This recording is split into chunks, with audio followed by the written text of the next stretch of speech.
Jean-Pierre Vibrings, Mars, cette fois dans cette troisième émission. Vous êtes un spécialiste, on peut dire, de Mars. On dit, enfin du moins dans les médias, on dit qu'en 2050, l'homme posera le pied sur Mars. C'est vrai, ce sera ou alors avant ou après. Bonjour en fait. Bonjour. D'abord, je ne pense pas que la question la plus intéressante vraiment aujourd'hui est de savoir si on ira ou pas se poser sur Mars en 2050. Mon point de vue, c'est qu'on ira se poser sur Mars cette fois-ci, vu la complexité, on pourrait en parler beaucoup plus que dans le cadre d'une émission comme ça. C'est extrêmement compliqué de faire un aller-retour sur Mars actuellement parce que ça dure très longtemps, on n'est pas sûr, et on est obligé de le faire en 2 ans. On n'est pas sûr que l'homme sache faire des missions de 2 ans actuellement en monde confiné. Donc ça sera le problème majeur. Mais quand bien même c'est compliqué, je dirais qu'on le ferait s'il y avait un intérêt majeur à cela. Or actuellement, je pense que l'intérêt majeur devrait être d'ordre scientifique. Et ce pourrait être l'aboutissement de ce qu'on est en train de faire. Et de mon point de vue, la seule raison pour laquelle ça vaudrait la peine que les nations se mettent à concevoir un tel voyage sur Mars, ce serait si on arrivait à démontrer que la vie a pu, ailleurs que sur Terre, émerger quelque part dans le système solaire, qu'on en a la preuve et qu'on sait où la trouver aujourd'hui. Et on est à peu près convaincu que si ça s'est fait, ça devrait être sur Mars. Et une grande partie de ce qu'on est en train de faire actuellement va dans cette direction-là. Pas pour dire qu'on a des pistes actuellement qui nous permettent de dire que la vie a démarré, mais ce qui est remarquable, c'est qu'on sait maintenant que si elle a démarré, probablement c'est sur Mars, et on sait où aller la chercher sur Mars. Alors, c'est ça qui me paraît très intéressant, et d'ici 10-15 ans, quand on en aura le cœur net, parce qu'on aura été voir sur place si les pistes que l'on a sont bonnes, quand on aura été chercher des échantillons sur place, qu'on les rapportera ici pour analyser si effectivement on a des espèces vivantes, peut-être fossilisées, qui ont démarré, alors on essaiera de réaliser si encore aujourd'hui, il peut y avoir de la vie qui démarrait il y a 4 milliards d'années, serait encore en développement aujourd'hui. Et ça, je pense que la capacité qu'on aurait à mettre en évidence des formes de vie extraterrestres toujours en développement aujourd'hui, ça pourrait justifier qu'un énorme programme habité puisse se faire, parce que là, on pourrait probablement concevoir que l'homme serait plus efficace que des robots pour mettre ça en évidence. Mais vous voyez, il y a beaucoup de si dans tout cela, et c'est tellement compliqué de concevoir aujourd'hui un équipage capable de faire l'aller-retour sur Mars. C'est hors de ce qu'on sait faire aujourd'hui, même en orbite autour de la Terre, sans parler de la Lune, que je ne pense pas qu'il faille vraiment y mettre une emphase particulière lorsqu'on réfléchit à ces programmes martiens. Je pense que l'exploration de Mars, même d'un point de vue robotique, se justifie entièrement par elle-même, sans être simplement précurseur au vol habité sur Mars. Alors, pourquoi est-ce que Mars est tellement intéressant et pourquoi on pense réellement qu'il faut encore développer les programmes d'exploration martienne? C'est que, si vous voulez, il ne faut pas oublier que tout ce que l'on sait du système solaire, il y a 50 ans, n'existait pas pour l'essentiel. Il y a 50 ans, tous les objets du système solaire, à part un petit peu la Lune, qu'on voyait bien déjà au télescope, c'était des points non résolus sur des plaques photographiques. On ne savait pas ce qu'étaient ces objets-là. Et lorsque les premières missions spatiales ont permis d'aller voir sur place, explorer sur place ces objets, on ne peut pas facilement résumer tout ça d'une phrase ou deux, mais si vous voulez, moi, la manière que je vois ça, c'est qu'on a vu deux choses, un énorme contraste, qui est d'une part le fait que on sait maintenant, ce qu'on ne savait pas à l'époque, que tous les objets du système solaire, le Soleil, les planètes, les comètes, tout ça, ça a une profonde unité d'origine. Ça s'est formé au même moment, d'un même matériau, en un même point de notre galaxie. C'est vraiment la même chose qui a donné naissance au Soleil, à la Lune, à Mars, etc. Et en même temps qu'on voit et qu'on découvre cela, on découvre quelque chose peut-être plus important encore, qu'il n'y en a pas deux qui se ressemblent. Que ces objets-là, après 4,5 milliards d'années d'évolution, se trouvent dans un état de diversité qui était absolument non envisageable à l'époque. Et bien sûr, peut-être la plus forte des spécificités, c'est celle pour la Terre d'avoir hébergé les conditions permettant l'émergence du vivant et surtout de maintenir ces conditions jusqu'à aujourd'hui. Et on est très loin de maîtriser ces conditions. Et pour essayer de comprendre pourquoi, partant d'un même point, aujourd'hui on a cette énorme diversité des statuts dans lesquels on trouve ces objets planétaires, on est amené de faire ce qu'on appelle de la planétologie comparative, c'est-à-dire de trouver comment des mêmes causes peuvent se produire des effets différents, ou plus exactement, ce que sont les moteurs de l'évolution planétaire. Il y a beaucoup de facteurs là-dedans sur lesquels les physiciens travaillent, mais il se trouve que on est à peu près convaincu que Mars et la Terre étaient des planètes très semblables il y a 4,5 milliards d'années. Elles ont pu avoir des destins comparables au démarrage et à un moment donné, ça a divergé.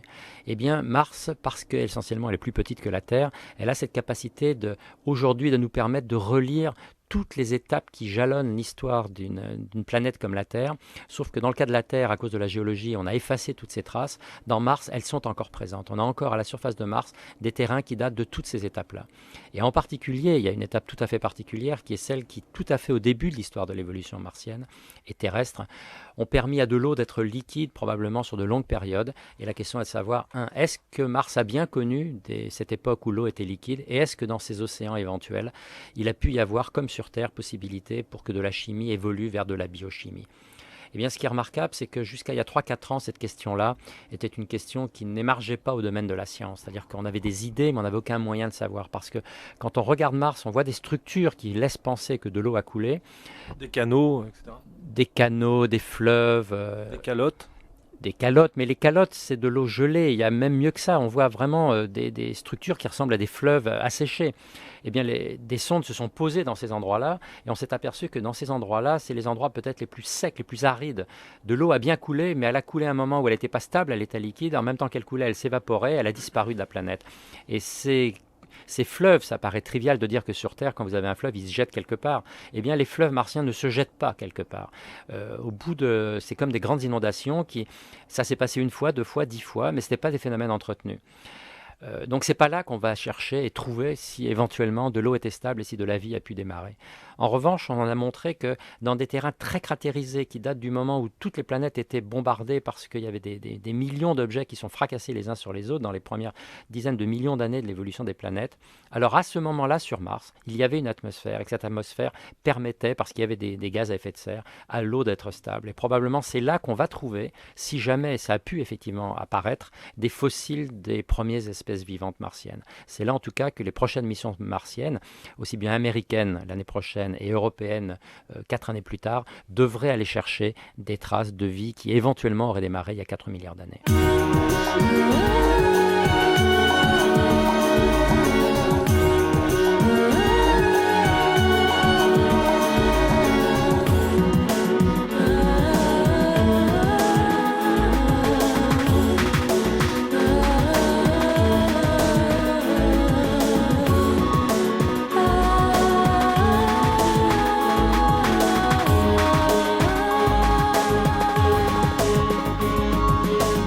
Jean-Pierre Vibring, l'atmosphère a un rôle extraordinaire dans l'apparition de la vie. La vie sur Terre est apparue il y a à peu près 4 milliards d'années, disons, et elle n'aurait jamais pu, en fait, elle n'aurait jamais dû d'ailleurs apparaître à cause des rayonnements solaires ultra-violents, ultraviolets même, ou même peut-être X. Et il n'y avait pas d'atmosphère à l'époque. Alors, comment ça s'est passé? Est-ce qu'on a une idée de l'apparition de la vie sur Terre? Il y avait probablement une atmosphère, mais l'atmosphère à l'époque était très différente de celle d'aujourd'hui. C'est une atmosphère où le gaz carbonique devait dominer. Et ce gaz carbonique est effectivement un très mauvais filtre contre les rayonnements solaires très mauvais qui sont de très courte longueur d'onde, de très grande énergie. Et la raison pour laquelle la vie a pu malgré tout démarrer sur Terre, c'est qu'elle n'a pas démarré sur Terre, mais dans l'eau en fait, sous l'eau. Pourquoi? Parce que dès qu'on plonge, on le sait bien, le rayonnement pénètre très peu dans l'eau. Et l'eau est un remarquable filtre contre le rayonnement. Donc on avait suffisamment d'atmosphère pour permettre que la température permette elle-même à l'eau d'être stable à l'état liquide. On était au-dessus de 0 degré, alors que la luminosité du soleil était faible. Donc l'eau était bien stable à l'état liquide parce que l'atmosphère permettait que la température soit au-dessus de 0 degré Celsius. Mais en revanche, au-dessus des continents, à cause de cette atmosphère qui n'avait que du gaz carbonique, la vie ne pouvait pas se développer. Même la chimie ne pouvait pas se développer. En revanche, dans l'eau, dans les quelques mètres superficiels de l'eau, un petit peu du rayonnement a pu être utilisé par des espèces chimiques qui ont pu donner naissance probablement aux premières espèces vivantes dont on pense d'ailleurs que les briques venaient des comètes elles-mêmes qui ont apporté sur Terre et l'eau et les macromolécules organiques à partir desquelles la vie a pu démarrer. Eh bien cette vie, elle est restée dans l'eau pendant plusieurs milliards d'années. Pourquoi? Parce que cette vie, elle se nourrissait du gaz carbonique dissous dans l'eau pour synthétiser des sucres. Et il se trouve que la synthèse de sucre à partir de gaz carbonique rejette de l'oxygène. C'est une transformation qui libère de l'oxygène. Et il a fallu plusieurs milliards d'années pour que l'oxygène progressivement devienne un constituant majeur de l'atmosphère de la Terre. Et lorsqu'il est par ce processus. Par ce processus dit de photosynthèse, comme on dit, du plancton superficiel dans les océans. Et lorsque la teneur en oxygène est devenue suffisante, alors l'oxygène lui-même a pu servir de filtre contre le rayonnement ultraviolet, parce que l'oxygène bombardé par le rayonnement du soleil se transforme en oxygène atomique qui lui-même réagit avec de l'oxygène atomique pour donner de l'ozone, avec de l'azote pour donner des oxydes d'azote. Et eux ont la capacité de filtrer le rayonnement ultraviolet.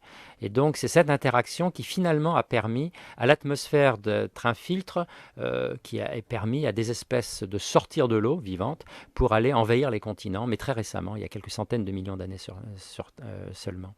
Voilà pour cette avant-dernière émission. La semaine prochaine, nous continuons sur Mars. Nous avons un peu dérivé encore à nouveau vers la Terre, mais les deux destins sont liés, non ? Les deux destins ne sont pas forcément liés, mais le destin de Mars nous éclaire sur le destin de la Terre. À la semaine prochaine. Au revoir.